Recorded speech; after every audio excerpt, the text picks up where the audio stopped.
So for this example, ang gagawin natin is we will talk about arithmetic operators.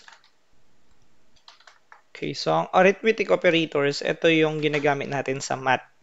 Ito yung plus, subtraction, multiplication, division. So, division, and last will be yung modulo, yung pagkuha ng remainder natin. So, ayan yung arithmetic natin. So, ginagamit sila sa math at the same time sa programming din. So, ginagamit natin sila sa pag-compute. So, for this example, magde-declare ako ng variable na a at i-assign ko sa kanya yung value na 10. So, ito yung first variable natin. So, yung next variable natin will be yung b naman at i-assign natin sa kanya yung value na 3. Then, to apply yung mga arithmetic operator natin, kakailanganin natin i-declare muna yung cout natin. Then, i-declare natin as string or as printing yung tinatawag natin na addition. Tapos, ang gagawin lang natin, a plus b. Bakit a plus b? Kasi kapag gumamit ka ng single equal, ang meaning po niyan, you are assigning value. So, kung ang 10 ay naka-equal siya kay A, ibig sabihin si A, hinohold niya yung value na 10. And si 3 naman, ipapahold natin kay B. Kaya yung sa addition natin, A plus B, kasi sila yung may hawak sa value. And then, we add yung end line dito. So, yung next part will be copy and paste na lang. And then, after natin mag-copy and paste, papalitan na lang natin yung mga string such as subtraction. Palitan lang natin to. Ito rin. So, palitan natin siya ng multiplication. Tapos, ito naman ay division. At ito naman ay yung para sa remainder natin. So, ang gagawin natin ay remainder. So, kapag renan nyo ngayon yung program, mapapansin nyo, magko-compute siya. Ayan, kung mapapansin nyo sa output natin, lalakihan ko yan para makita nyo yung computation na nangyari dyan sa program. So, kung paano nyo nakita, ganun lang ina-apply din yung arithmetic operators natin.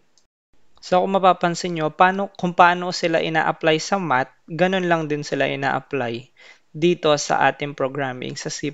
So, kahit anong klaseng programming language pa yan, same pa din yung implementation niya. So, yung next part na gagawin natin, ito naman yung tinatawag natin na comparison operators. So, ito naman madalas siyang ginagamit sa mga conditionals na natin. Conditional statement. So, ipapakita ko lang yung dalawang comparison operators para magkaroon lang kayo ng idea. Sa una, magde-declare lang ako ng variable na x. Equal to 5 ko siya. And then, yung y natin, equal ko siya sa 10. So, gagamit tayo dito ng comparison operators. Una, i-declare ko lang yung cout natin. After nun, magtatanong lang tayo kung yung x ba ay less than sa y. So, yun yung question natin. After nun, declaration ng variable natin, x is less than to y. Yan. Tapos, mag-end line tayo dito. So, mapapansin nyo guys, again, string lang kasi to. So, for instruction lang siya. Printing, ganun. Ito yung sa variables natin. So, tinitignan lang natin kung yung x, which is yung 5, ay less than ba siya sa y na 10. So, of course, yung x ay 5 lang, ang y ay 10. Obviously, true yung sagot natin dito. Kasi less than naman talaga yung x.